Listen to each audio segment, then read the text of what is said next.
2019 surgiram os primeiros casos na República Popular da China. Na altura, esta era uma doença desconhecida, sabendo-se apenas que era causada por um novo tipo de coronavírus, conhecido como SARS-CoV-2. Rapidamente, a doença propagou-se para outras geografias e no dia 11 de março de 2020, a OMS, ou seja, a Organização Mundial de Saúde, declarou a Covid-19 como uma pandemia. Atento à situação, o nosso governo adotou imediatamente medidas restritivas, equilibradas e ajustadas ao contexto do país, visando evitar a propagação desta doença.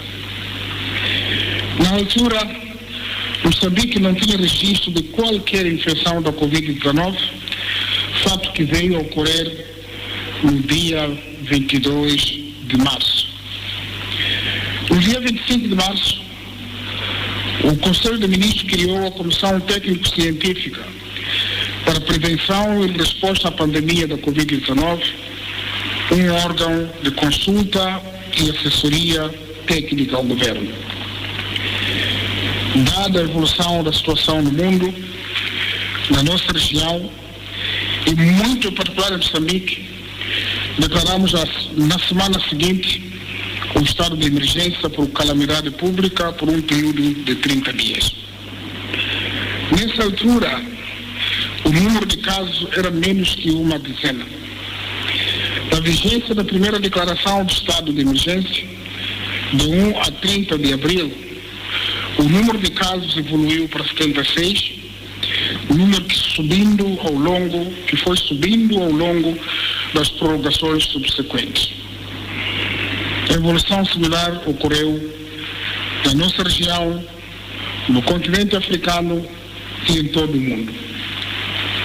Nestes 4 meses, a África passou de um total de menos de 3.000 casos para quase 900.000 casos. Metade destes casos ocorreram aqui ao nosso lado, na República da África do Sul. Há 4 meses atrás tínhamos 8 casos em Moçambique. Passamos para 76 um mês depois. Há 2 meses tínhamos 244. Há um mês tínhamos 883. Hoje temos 1.748 casos. Isto quer dizer que nos últimos 30 dias duplicamos o número de infecções. Tudo isto significa que não estamos apenas a aumentar a taxa de incidência, mas estamos a aumentar a velocidade de propagação da doença. Durante o período da vigência do estado de emergência, a evolução da epidemia da Covid-19 em Moçambique foi caracterizada por aumento do número de casos, hospitalizações e óbitos, a alteração do padrão de transmissão, alastramento da transmissão do vírus para todas as províncias do país e para um crescente número de distritos. Por outro lado, constatamos a ocorrência progressiva de mais casos de transmissão local. Confirmamos o surgimento da transmissão comunitária nas cidades de Nampula e Pemba e constatamos ainda o risco iminente da transmissão comunitária atingir a província e a cidade de Maputo. Vivemos hoje em Moçambique uma situação que é atravessada por 2 tendências de direção oposta. Ou seja, por um lado, podemos ter a certeza que as medidas adotadas e a colaboração de todos os cidadãos ajudaram a mitigar a velocidade de transmissão da doença. Fomos capazes de reduzir a percentagem diária de crescimento de novos casos de infecção e, consequentemente, de internamentos e de óbitos. Conseguimos, deste modo, reduzir uma eventual pressão sobre o Sistema Nacional de Saúde e salvar muitas vidas. não fosse a nossa intervenção pronta e firme situação séria, hoje muito mais dramática, por um lado, a epidemia de Moçambique parece estar ainda longe de atingir o pico da sua evolução. Não podemos abrandar, de modo nenhum, os esforços para retardar a transmissão da doença que no último mês ganhou um crescimento sem precedentes. Não podemos igualmente ignorar a gravidade da evolução da Covid-19 no conjunto dos países que fazem fronteira com Moçambique. Temos, pois, que ter duas certezas. Temos que manter uma visão balanceada para avaliar a nossa situação atual e para antever o nosso futuro. E não podemos vacilar na manutenção de medidas e comportamentos responsáveis. São essas medidas que têm funcionado como um verdadeiro escudo para a defesa da nossa saúde pública. Compatriotas, os impactos da epidemia da Covid-19 a nível global, continental e nacional são profundos na perda de vidas humanas, mas também se fazem sentir de forma gravosa na economia e funcionamento da sociedade. Foi esta razão que determinou que 4 níveis definidos no plano de contingência da epidemia em Moçambique, o país aplicasse apenas medidas restritivas até o nível 3. Esta decisão foi tomada de forma deliberada, cautelosa e consciente.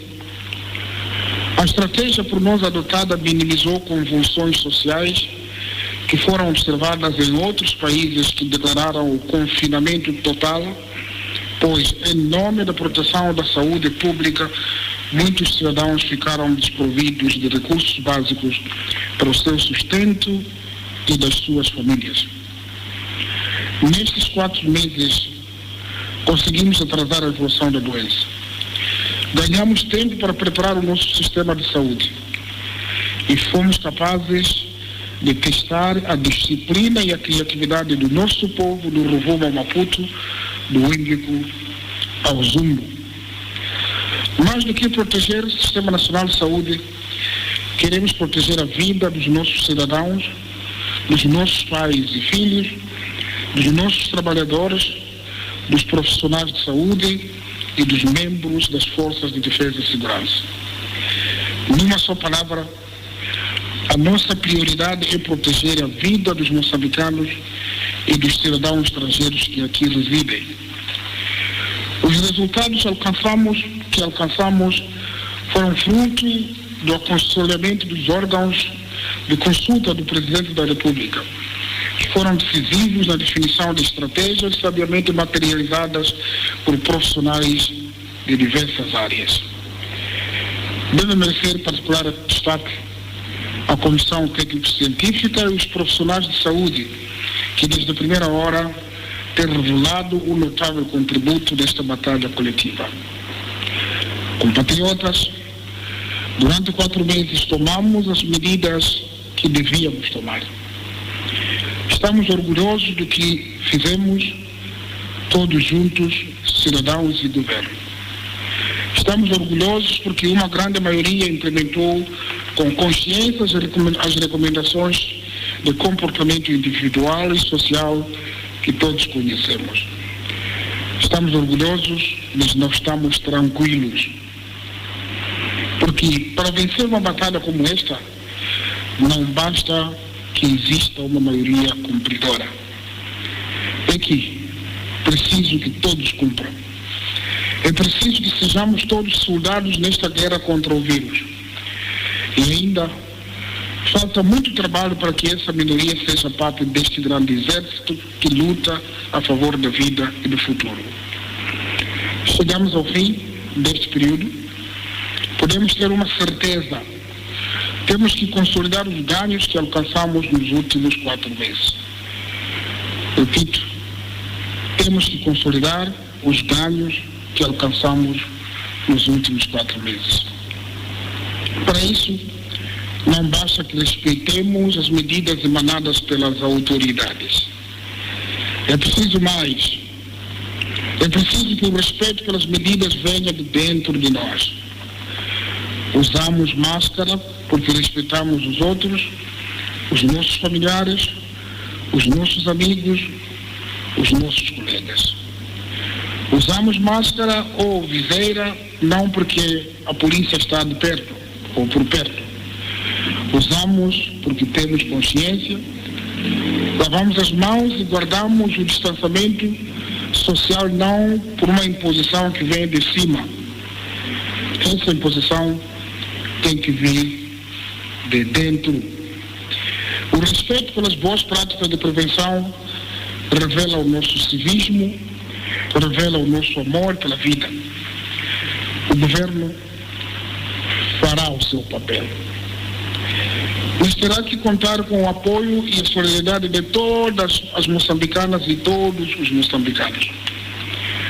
O que vai suceder nos próximos tempos será ditado pela evolução da epidemia em todo o território nacional. Como governo e aconselhados pela Comissão Técnico-Científica, iniciamos um diálogo produtivo com os diversos setores da sociedade para, de forma gradual e diferenciada, definir a retomada das várias atividades. Essa tão desejada retomada de atividades será conduzida de forma faseada e com critérios dirigidos para cada setor. Pretendemos consolidar os passos já dados e queremos dar passos seguros para uma maior abertura para a economia e para toda a sociedade. Mas esses passos precisam de ter um fundamento e de ser continuamente avaliado. O mundo e o ritmo como o modo e o ritmo como iremos retomar as atividades vão depender da evolução da epidemia em Moçambique. Não existem outros caminhos, não existem atalhos. Seguiremos sim com prudência enquanto não estiverem disponíveis medicamentos e vacinas para a Covid-19. A terminar, quero partilhar os passos que vão suceder nos próximos dias. Dando cumprimento ao estipulado na Constituição da República, enviarei amanhã o relatório à Assembleia da República e logo a seguir tomaremos decisões sobre as estratégias e as medidas que iremos adotar para o nosso futuro imediato. Tornaremos públicas essas medidas através de uma comunicação à nação. Enquanto isso, apelamos a todos que valorizemos o quanto conquistamos nestes 120 dias. Tudo o que conquistamos não tem preço. Foram vidas, foram salvas.